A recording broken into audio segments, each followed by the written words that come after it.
লোহিত মৃত্যুকার অনন্ত বিভবে শ্মশানে যেন সে এক অন্ধভুক্ত দানব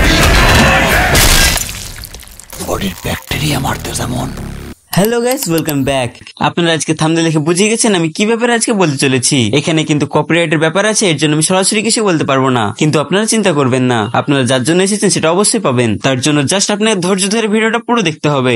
ভিডিওটা বেশি বড় করবো না, 1 থেকে 2 মিনিট হবে জাস্ট। আপনাদেরকে বলে দিই, তাণ্ডব যেটা কিনা আমাদের এই ঈদে ছিল, এটা পরিচালনা করেছিল রায়হান রাফি। আপনারা জানেন রায়হান রাফি কিন্তু এর আগেও কিছু হিট মুভি দিয়েছে আমাদের, আর তারই আরো একটা মুভি তাণ্ডব। এবার আপনারা যে জন্য এসেছেন সেটা নিয়ে আমি বলি। দেখুন, এখানে কিন্তু আমি সরাসরি কিছু বলতে পারবো না। যদি আমি এটা বলতে যাই তাহলে কিন্তু আমার চ্যানেলের ক্ষতি হতে পারে, এর জন্য এখানে আমি সরাসরি কিছু বলতে পারবো না। কিন্তু আপনারা চিন্তা করবেন না, যেহেতু আমি বলেছি আপনারা যে জন্য এসেছেন সেটা অবশ্যই পাবেন। তার জন্য আপনাদের একটা ছোট্ট কাজ করতে হবে। প্রথমে তো ভিডিওকে পেলে লাইক করে দেন, আর চ্যানেল নতুন হলে অবশ্যই সাবস্ক্রাইব করে দিন এমন আপডেট পাওয়ার জন্য। তো এখন বলে আপনাদের কি করতে হবে, তো দেখতেই পাচ্ছেন এটা আমার টেলিগ্রাম আইডি, এখানে গিয়ে আমাকে জয়েন হয়ে যান। বাকি যার জন্য আপনি এই ভিডিও দেখতে এসেছেন ওটা ওখানে পেয়ে যাবেন।